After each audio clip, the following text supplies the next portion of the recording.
Well, good afternoon, everybody, and a very warm welcome to our penultimate seminar of the term here at the Axon Johnson Centre for the Study of Classical Architecture at Downing College. Very warm welcome to everybody joining us online as well. And just a reminder, if you are new to our seminar, if you would like to ask a question at the end, if you type that into the chat, we'll do our best to take the questions there as well as from the floor in the room here. It's a tremendous pleasure for me to welcome our speaker today, Rosemary Hill. In a sense, Rosemary is returning to roots because she was at Newnham. So she's back at her alma mater. And as always, it's a pleasure to see her back here.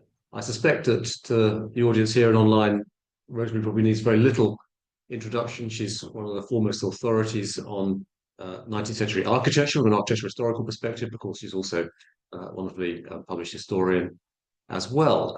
And she's the author, of course, of I think I can say, Rosemary, one of the great sensations in the publishing and architectural history in the early part of the 21st century with her magisterial biography of A.W.N. Pugin that won the Wolfson History Prize, absolute titanic work that has given us a whole new way of looking at that complex and so seminal figure in the 19th century. Rosemary is also a Fellow of the Royal Society of Literature and holds a position as a Quondam Fellow of All Souls College in Oxford. So you have to get your Latin right to work out what that means, but I can tell you it's a very distinguished position indeed. I asked her when we were having coffee just before what she was going to talk about today. She said, "We'll just have to find out, won't you?" And that's exactly what I'm going to do. So, Rosemary, we'll turn the floor over to you, and you're very welcome. Thank you for coming to be with us. Thank you very much, Robert. Thank you all. It's very nice to be here. Well, what I'm going to talk about in this paper is it's my first attempt really to set out the ideas at the centre of my current work in progress, which is a book to be called something like The Victorians, the Architecture and the Age. It's not a book of architectural history per se, because I don't do architectural history per se. It's a book about architecture in history. And it is also, by way of subtext, the subtext that my publisher is not at all keen on, an attempt to rehabilitate the Victorians in the broad mainstream of cultural reference. We here may love the Victorians, possibly, though large swathes of the art and architectural establishment still concur with Christopher Hussey's view of Victorianism as the great debacle that marked the end of taste for almost a century. And in the wider world, I think it's still rare to find the word Victorian used other than pejoratively. We blame the shortcomings of our infrastructure and our failing civic buildings on Victorian prisons and Victorian sewers. We disparage Victorian values, and of course, the empire is anathema. When it comes to the architecture, there are many still who agree with P.G. Wodehouse that whatever may be said in favour of the Victorians, it is pretty generally admitted that few of them were to be trusted within reach of a trowel and a pile of bricks. There isn't any point trying to make people like things that they don't like, but there is some hope of making them understand and appreciate them better and with more nuance. And so at the heart of this project is a desire to make the case for Victorians, and especially, though not exclusively, the builders, the patrons and the admirers of the Gothic revival, who brought a new conception to the very idea of architecture and its relationship to society. So what I want to do in this paper is to consider exactly what that new way of conceiving architecture was, to trace it from its conception at the beginning of the Victorian period through the optimism of the 1840s into the confidence of the 1850s and 60s, what we call high Victorian years, and suggest that even at its height, the Victorian age was veined with doubt. And I'm going to focus mainly, it's a kind of spirograph, this lecture, so we'll keep coming back to certain points. And the year that I'm going to keep coming back to is 1865, and the site that I'm going to keep coming back to is the beach at Babbacombe in Devon. And I'm also going to think about two subjects which very much illustrate my theme of the Victorians and their architecture: science on the one hand, and on the other, the city. The questions that were raised by 19th century science, specifically by geology and evolutionary theory, touched, of course, on the very nature of humanity. Was mankind the deliberate creation of a divine designer, or the product of a chance combination of autonomous processes. And at ground level, as it were, there was the problem of the city. The questions, most people, more people than ever before, as is well known, were living in conurbations. They were living in closer proximity than ever before.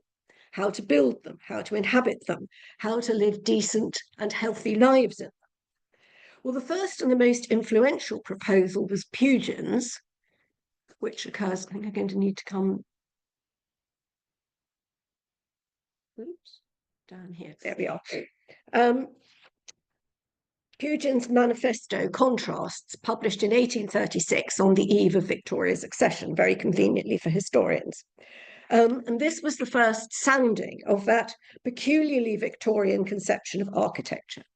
The first suggestion, really, that beyond firmness, commodity, and delight, architecture had social and moral meaning and purpose. Well, here in Downing, I need hardly mention that Pugin's argument was vigorously contested by David Watkin in his book Morality and Architecture in 1977, in which he used Pugin as a stick to beat Nicholas Pevsquith. And he adopted the very Puginian tactic of ignoring an essential part of his opponent's argument. Because it's not necessary to believe as Pugin did. And I think it's worth remembering that Pugin was perhaps extreme, but he was not alone in this, believing that there was some intrinsic spiritual quality in the fabric of Gothic buildings. But you don't have to believe that.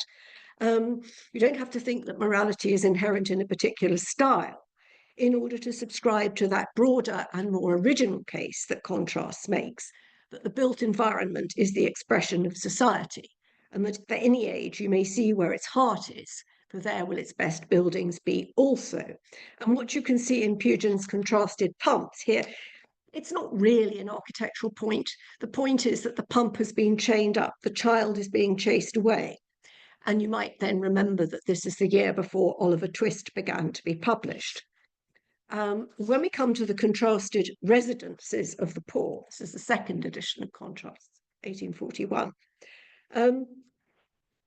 Each of the buildings that Pugin shows, the workhouse, the Benthamite workhouse, and the hospital, medieval hospital, is in fact the built expression of a particular philosophical and religious view of the human condition. And you may not share the judgment, but factually it is accurate. So you've got, in contrast, the first expression in a dawning Victorian age of a view of architecture that was also, in theory at least, an answer to the problem of the city. And it is therefore no wonder, I think, that the young George Gilbert Scott, who'd begun his career by just doing workhouses, had a great epiphany when he first read Pugin.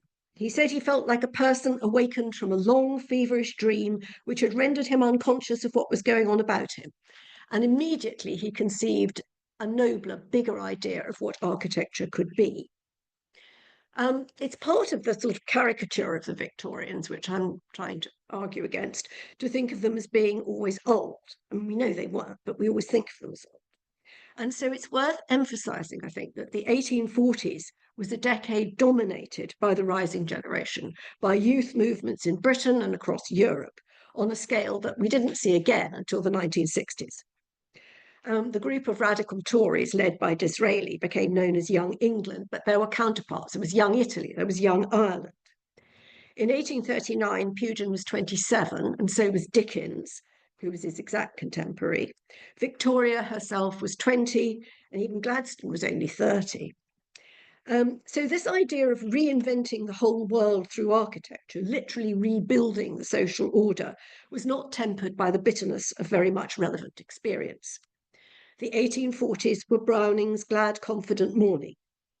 And although not many of the architects that Pugin inspired followed his rather literal route to the Gothic by attempting to reverse the Reformation and becoming Catholics, they all agreed with his key argument that architecture had meaning.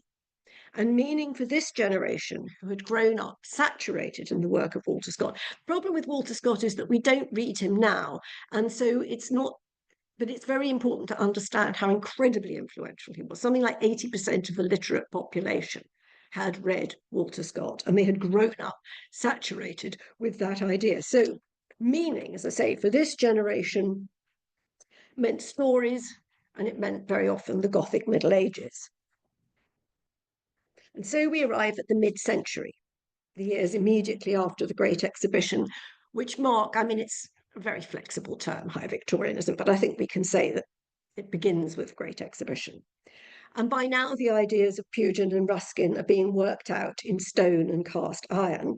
And it is also the first great age at the seaside.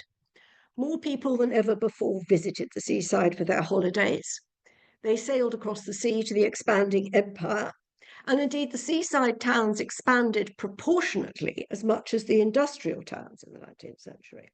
And that, of course, turned the seaside into another facet of the problem of the city. The sea tended to be more commonly a theme in art and indeed in poetry. When we think of the Victorians in contemplative mood on the shore, we think of Dover Beach, Matthew Arnold's great wail of despair in the face of a godless universe, and we'll get to him. But we start with a more cheerful scene altogether, depicted just after Pugin's death. Pugin died in 1852. He lived latterly and died at Ramsgate, where Frith, as you can see, observed the holiday crowds. Anyone who knows Ramsgate will recognise quite a lot of those buildings are still there. Life at the seaside is what it's actually called. It became known as Ramsgate Sands. All of human life is here, rather too much of it initially for some of the critics who thought it was vulgar when it was first exhibited. But then it was voted Picture of the Year and bought by Queen Victoria, after which everyone understood that it wasn't vulgar at all. Just over the horizon to the left, is Pugin's house, which stood next to his church on the West Cliff. And although this, like many of Pugin's churches, was destined to remain unfinished, it spoke in its own very different language, but also of an age of confidence. St. Augustine's was most purely Pugin's own mature creation. He was his own patron. He didn't have to deal with the clergy. He didn't have to deal with anyone else. And as his own patron, he was free to do as he wanted. There can appear to have been a remarkably abrupt shift in his work from what might be called early Victorian to high Victorian. And it seems drastic because his most famous church, that very highly elaborate Giles Cheadle, took so long to build. Chronologically, it comes out as contemporary with St. Augustine's. But in the 5 years between the conception of the two, Pugin changed his mind. 5 years is a very long time in the life of someone who dies at 40. And he decided, he turned against all elaborate carving, lacework in stone, he said was wrong, and he denounced painted decoration of the sort that was barely dry, St. Giles. And he created in his own church this, it's very difficult to photograph for very good reasons, because it's a very complex interior. You get these intersecting cross views and a massive plainness in the stone that speaks of what Ruskin's Seven Lamps of Architecture came out 3 years later. And this, I think, is what Ruskin meant by the lamp of power. The aesthetic of power, Ruskin writes, may be said to depend on the quantity of its shadow.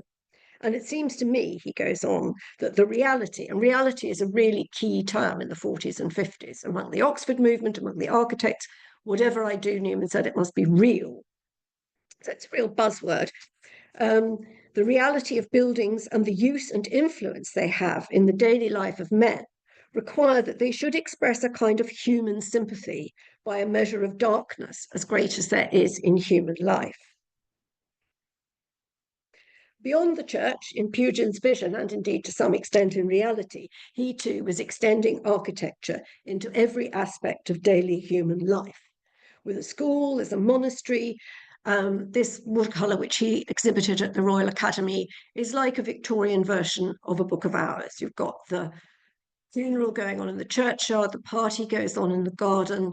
All of life is encompassed in this architectural vision. Well, with Pugin dead, it was Ruskin's which became the dominant voice and the inspiration for the High Victorians. The Stones of Venice appeared in 1851 to 53. And it had a very similar effect on Alexander Beresford Hope, the moving force of the Ecclesiological Society, and William Butterfield, as Pugin himself had had on Scott. This was another Damascene conversion in this age with, say, high confidence and dramatic optimism. And so Hope and Butterfield were just about to start work on All Saints Margaret Street, which was to be the Ecclesiological Society's London show church, a manifesto of their beliefs about doctrine and ritual in a continuous English Catholic Church. So, as I say, they radically revised their design to incorporate Ruskin's theories about structural polychromy, the use of natural materials, to be embedded. So it's embedded, not applied decoration, decoration which is actually structurally part of the fabric. And so this high Victorian age was born on a wave of optimism and confidence, aesthetic, practical, and social.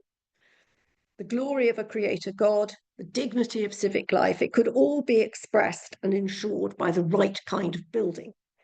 It's very much the spirit of the age. The architectural historian James Ferguson, writing in the Quarterly Review in 1860, said, "Very few of the riddles which puzzled and perplexed our forefathers now remain." He did say that at the beginning of an article that went on to prove that Stonehenge was a post-Roman Buddhist temple, but perhaps we shouldn't hold that against him. The high Victorians were disposed to take themselves increasingly seriously, and the jollity of Ramsgate Sands is largely absent from William Dyce's masterpiece, Pegwell Bay. Pegwell Bay, as probably you know, is just literally round the headland from Ramsgate. Set on the beach, where we can see the artist's family, though, dabbling in rock pools, gathering shells, picking up fossils, it has a much more thoughtful mood. In the background, you can just see Donati's comet. That's why it's specific to 1858 and to October the 5th. And so Donati's comet, that speaks of deep space. The fossils speak of deep time, perhaps by implication a certain smallness on the part of humanity. But at the same time, these are probably among those riddles that Ferguson is so confident will soon be resolved. And so we come to 1865 and Babbacombe. Babbacombe is a suburb of Torquay in Devon. And 1865 marked, among its publications, Our Mutual Friend, which is Dickens's last completed novel, Alice in Wonderland, and Philip Henry Goss's A Year at the Shore, and all of them have some bearing on my argument. In architecture, in 1865, the great Goths were powering ahead. Scott was at work on the Albert Memorial and the Midland Grand Hotel at St Pancras. There had, of course, been the unfortunate business of the Foreign Office, for which Palmerston, who died this year, flatly refused to have a Gothic design. And Scott famously produced a classical one, and that got him the job, but it cost him a lot of admirers. It was to his career, if you like, what the 1965 Newport Folk Festival was to Bob Dylan's. But neither man much given to self-criticism. And so Scott powered on. His practice continued to expand, you might say, and people did say it kind of ballooned. And people complained increasingly that it was rather slapdash and that his restorations were very heavy-handed. Butterfield, who was Scott's temperamental, Butterfield was his temperamental opposite. He was busy at Margaret Street, where All Saints was progressing with its associated domestic buildings. And the schools are just wonderful. They remind me of Alice going down the rabbit hole. You know, she falls very slowly and she opens the cupboards as she goes down. And I feel it must have been rather like that. And William Dyce, he of Pegwell Bay, was frescoing the blind east wall of that church. That's not what you see there now, but because it was redone, but that gives you a sense of why they couldn't have an east window. This was a very squashed in town church. So it has that blind east end. And at the same time, Dyce was working at the Palace of Westminster on the Arthurian cycle of fresco in the Roby. Butterfield's sudden change of direction, very comparable to Pugin's, in Butterfield's case was to be permanent. and the use of natural materials, the physical integrity of the building and its ornament, whether secular or sacred, was from now on to be central to everything he designed in his long career. Halsey Ricardo wrote, Butterfield died in 1900, and Halsey Ricardo wrote in his obituary of Butterfield that he was motivated by the conviction that architecture was a thing of everyday use and for everyday wear, that its business was to clothe the needs of today and express ourselves and our ambitions with a frank acceptance of the requirements of our time, out of which to distill an ideal. And it's a much more sophisticated statement, but essentially the same statement that Pugin was making in contrast. And so those quotations kind of bracket the Victorian age and this broader and deeper understanding of what architecture could be and mean. Butterfield carried on working or fiddling about really towards the end all his life on Margaret Street, but he had a lot of other work, not least in 1865 at Babbacombe, where the foundation stone for his church, which was also confusingly called All Saints, that year the foundation stone was laid on the top of the cliffs. And the resulting building is a bit of a litmus test for attitudes to Victorian architecture. It has been described variously as beyond all praise in its inspired strangeness, and by Nicholas Pevsner as both fascinating and repellent. It's the interior, really, that does it to people, either way. It's vividly, or if you don't like it, violently patterned in stone and brick, and the designs are built into the fabric of the walls and the arcades with an effect that is both tightly controlled and at the same time very nervous. It seems to kind of quiver with a suppressed energy. And the furnishings, the pulpit, the font, the altar back, they're all built in or encrusted, but they seem to be kind of pushing forward, almost about to jump out of the wall, straining forward. And this highly strung excitement expressed that high Victorian sense of question, maybe a question that was going to have a perfectly good answer, but a really pressing question about what it meant to be human. And more of those riddles that had puzzled their grandparents were being resolved, only, of course, to reveal more riddles.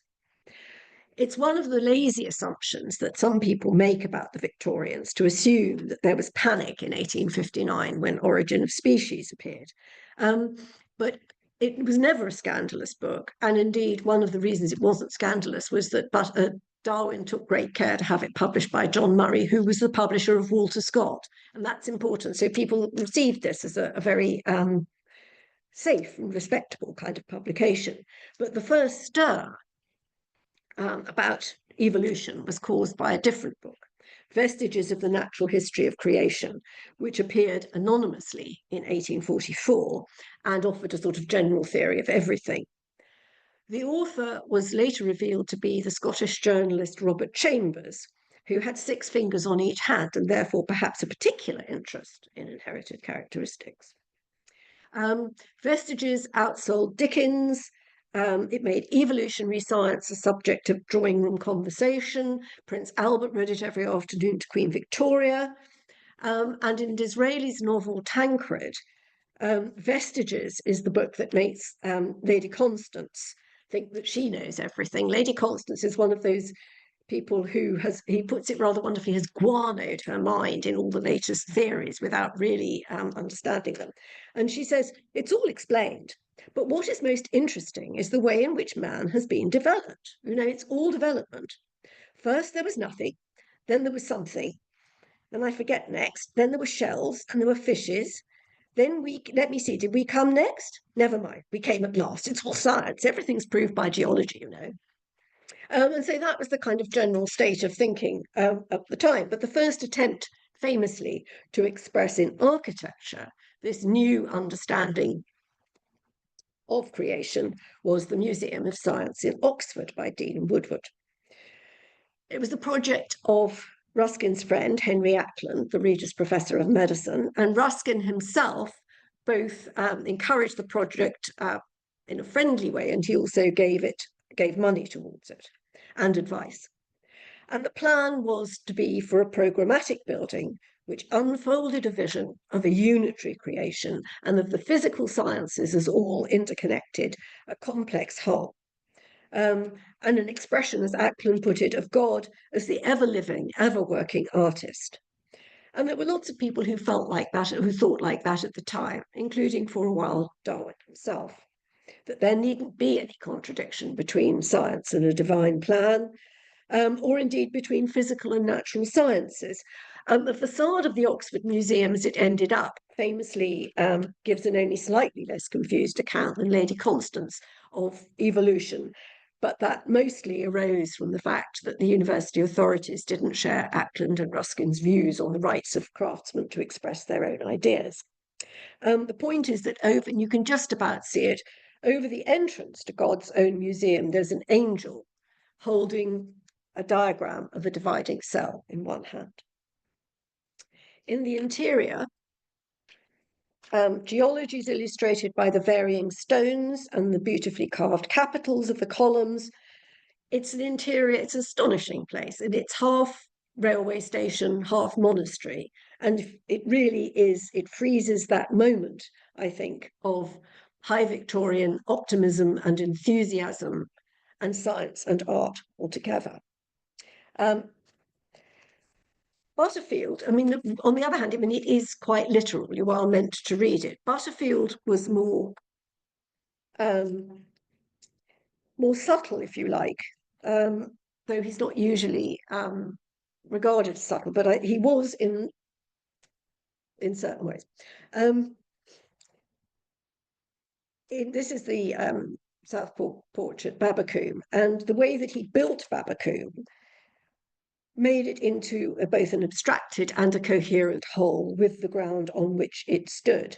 And it's profoundly original. Nicholas Olsberg, who's just produced a very beautifully illustrated monograph on Butterfield, points out that the church is literally rooted in its situation. It is built to seem as if it grows organically out of the cliff. It's built in red and grey Petitor sandstone, and the blocks are of varied sizes and they're randomly coursed, so that, again, you get this feeling of something that has grown naturally out of the cliff. And in the interior, which we saw before, the shafts of the nave arcade, each one is made of 5 stacked drums of local marble. I mean, tremendous. And in the freestone above, there are fossil forms inlaid. And in the later phase of the building, Butterfield played variations on those motifs in the windows and the floor until they become like shells, but also like cogs, like spokes, like part of the flywheels that have been used to cut the stone. And so here the 19th century, in all its brilliance, its mechanical brilliance, its scientific understanding, takes its place in time and eternity under Almighty God. And that is what the church is telling you. Butterfield, of course, was quite equally adept at employing these ideas in secular buildings. You think of Rugby College and Keble College. But one might wonder why he's doing it here in a tiny suburb of Torquay. Well, the patrons who commissioned it and the Bishop of Exeter at the time had asked for a design for a town church in anticipation of rapid expansion. And they had reason to expect rapid expansion because by now the seaside, as a holiday resort, as a retirement home, as a convalescent centre, had taken on a regular form. It was much less shambolic than it had appeared on Ramsgate Sands.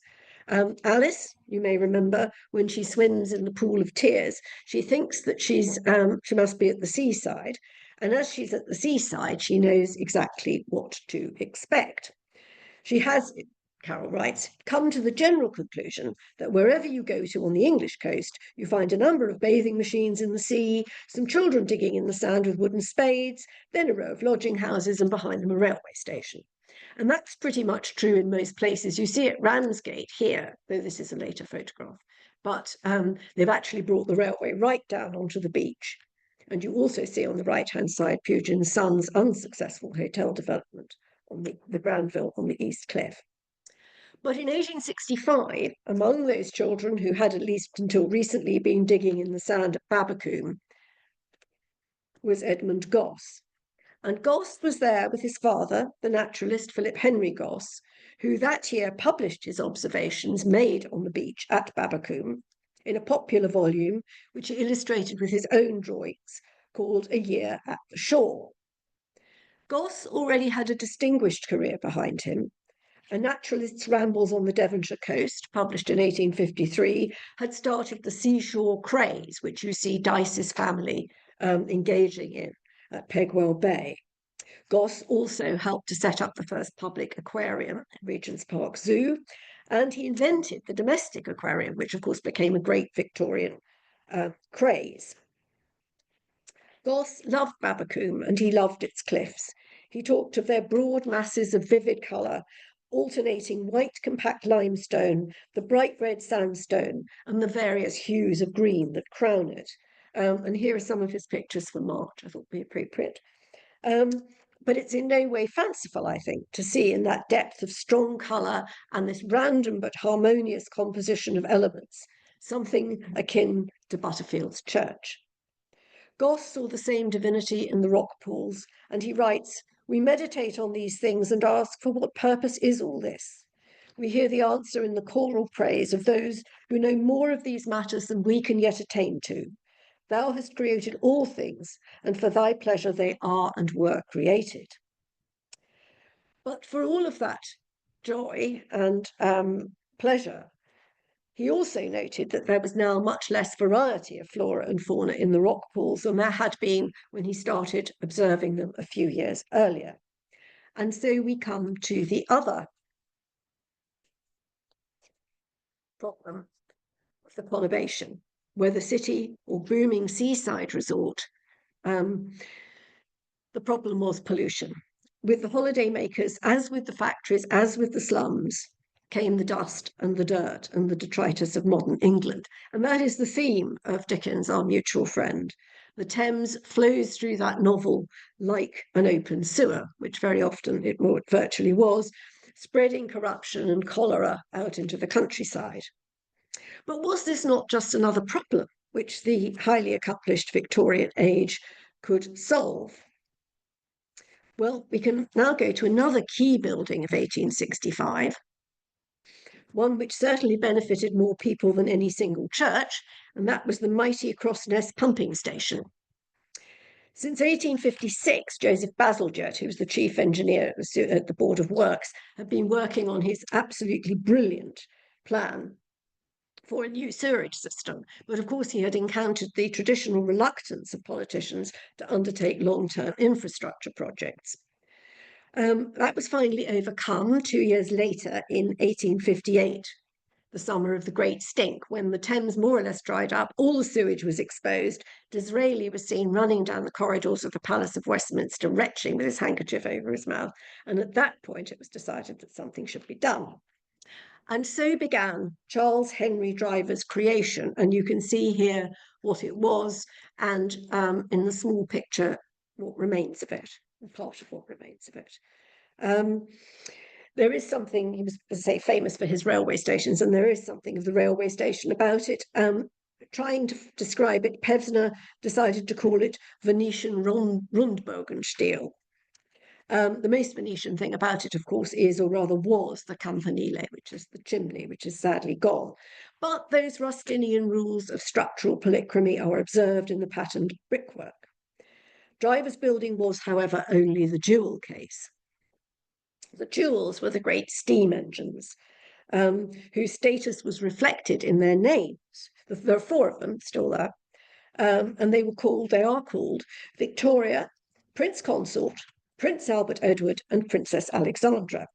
And each one occupies a quadrant of the engine house. And then, for no reason, I think, except for the pleasure of designing and making something amazing in cast iron, there is this octagonal screen at the centre.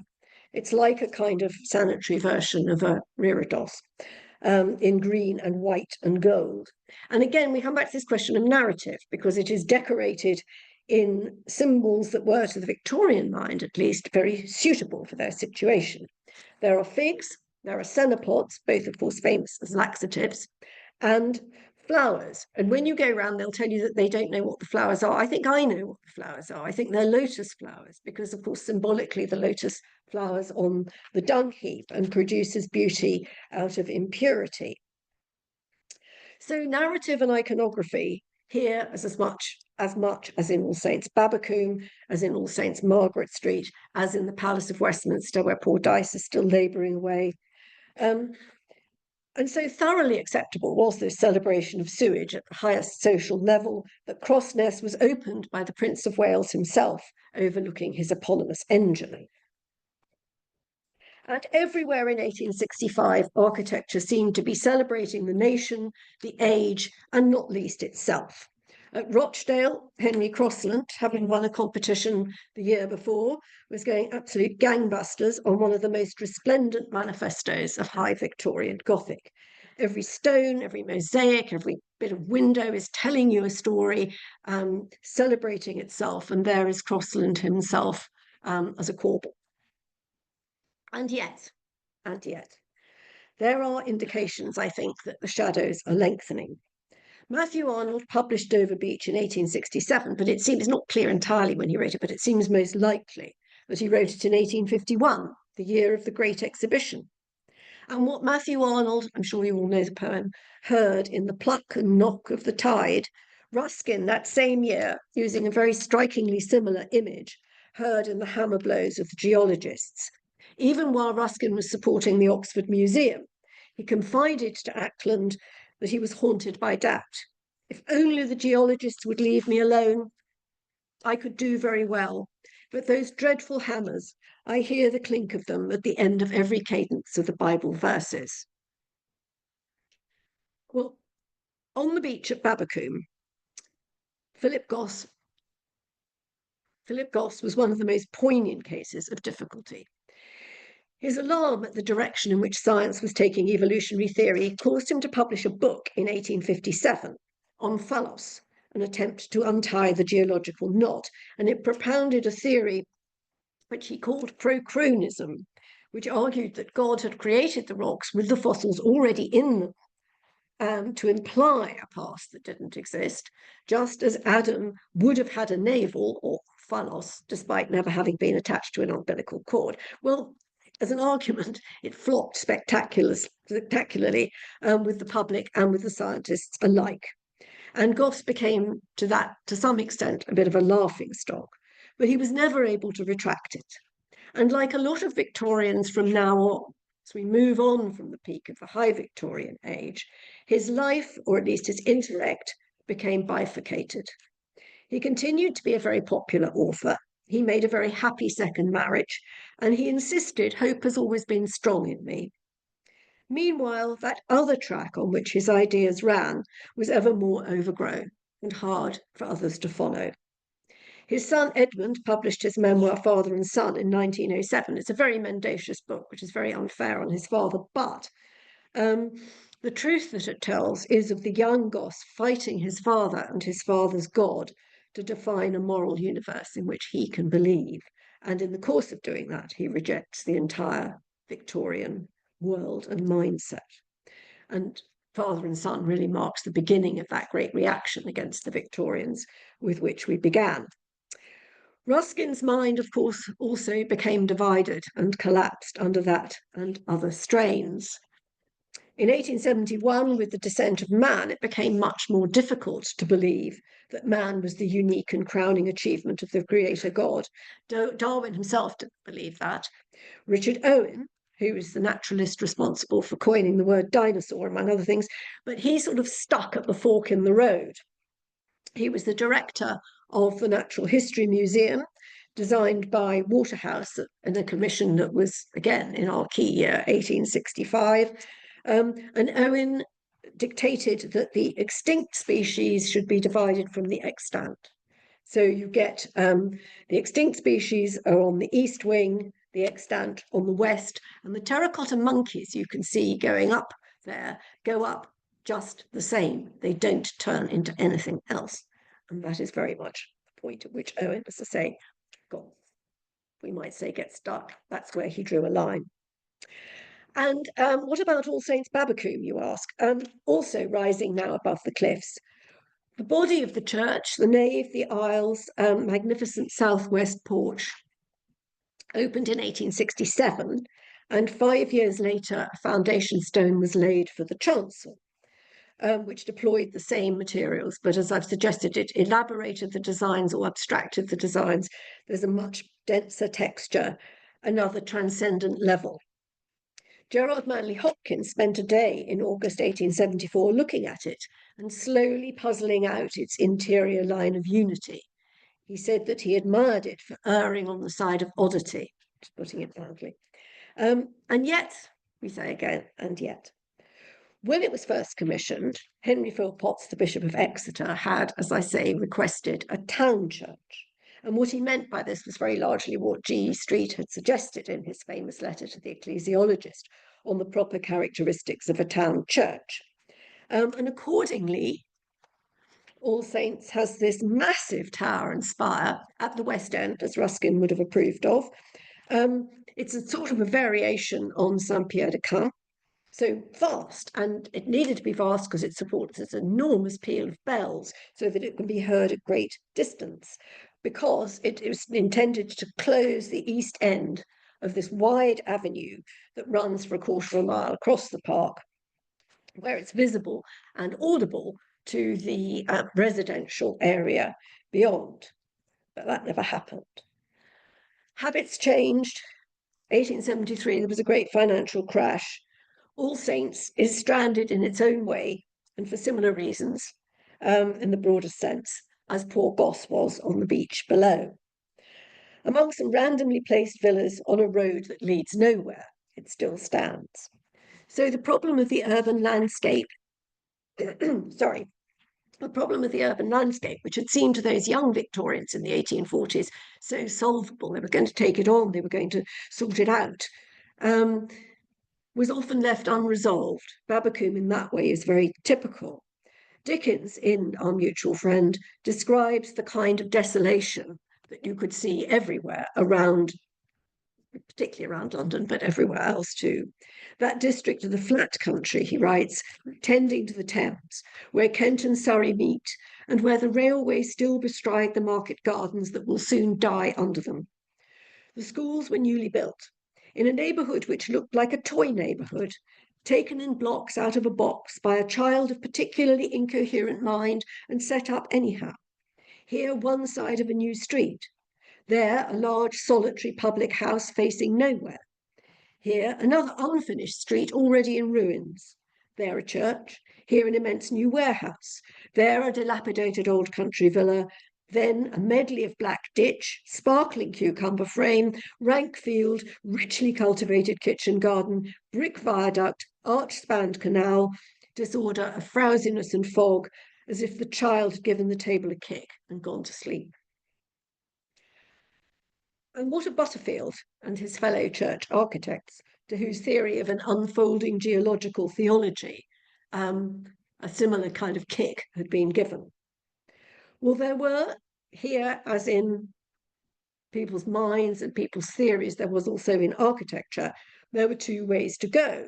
One, which was taken by G.F. Bodley, one of the great church architects of the later Victorian years, has been brilliantly analysed by Michael Hall in his monograph, which I commend to you. So I will just very briefly summarise his account of that critical moment, which came when Bodley radically revised the design of his church in Cambridge, All Saints Jesus Lane. And this shift back, apparently as abrupt as Pugin from St Giles Cheadle to St Augustine's, but going now in the opposite direction. Bodley rejected the Puginian, Ruskinian, high Victorian concept of architecture as embodied narrative, embodied history, embodied theology. In the churches of Bodley and the others who shared his vision, as I say, you see that taste for narrative going. The stained glass is no longer telling stories from the Bible. It has single figures, usually rather hieratically designed.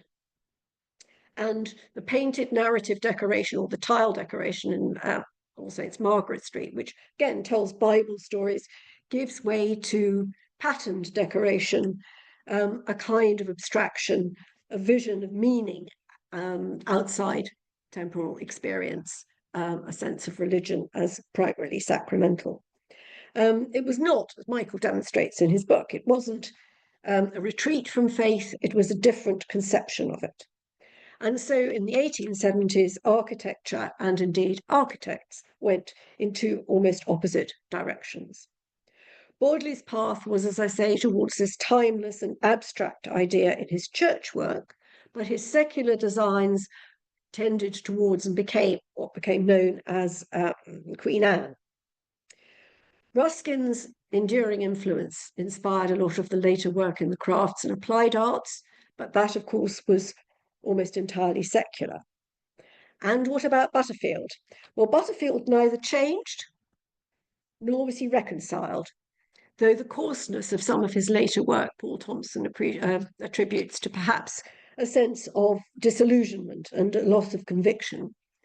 In a letter to his friend John Duke Coleridge, Butterfield wrote, "The faith and traditions which made strong men of our fathers are going.